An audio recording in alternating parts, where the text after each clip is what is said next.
On l'a compris, votre prochain objectif, ce sont surtout les législatives. Alors Jean-Luc Mélenchon a fait un appel au Parti socialiste dans certaines circonscriptions, puisqu'il s'inquiète d'un maintien du Front National. Selon les scores à la présidentielle, le FN pourrait rester au second tour dans 353 circonscriptions.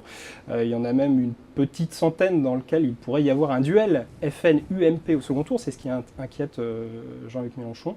Est-ce que vous craignez une vague bleue, voire une vague bleue marine après une éventuelle élection de François Hollande? Je crois qu'on peut, on peut raisonnablement penser le contraire. Et en tout cas, nous allons y travailler. Il y a un danger, effectivement.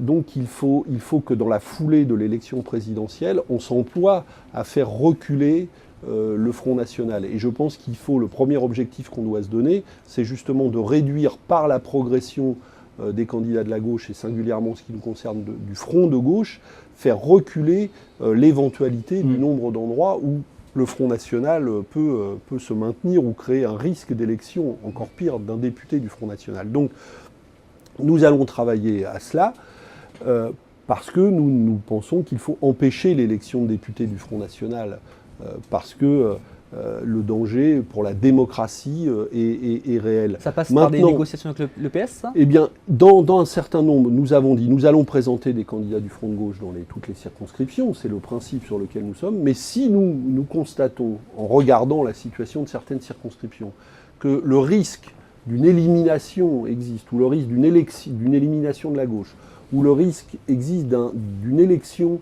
d'un député Front National, eh bien nous avons effectivement dit aux autres forces de gauche, nous sommes prêts à examiner la situation et à prendre des dispositions ensemble pour contrer ce risque. Vous avez été mais entendu, on y il y a verra des très réponses, clair. On commence à en discuter. On y verra clair sur ça après le deuxième tour de l'élection présidentielle, parce qu'il faut bien regarder l'évolution des résultats pour se rendre compte si le risque existe. Mais nous commençons à regarder la situation avec le Front de gauche. Et si ce risque existe, on est prêt à des discussions. Alors, sur ce point. À l'inverse, il pourrait y avoir aussi des triangulaires UMP, PS, Front de gauche au second tour de ces législatives. Quelle est la règle? Est-ce qu'il y aura désistement automatique du candidat du Front de gauche en faveur de celui du PS? Je crois qu'il faudra, quand on sera devant la situation où il faudra battre un candidat UMP, il faudra se rassembler pour le battre. Ça me paraît indispensable. Donc c'est désistement du numéro 2 de la gauche, en fait, du candidat de la gauche arrivant en deuxième position. Face à un candidat de droite, oui. Pour moi, c'est clair.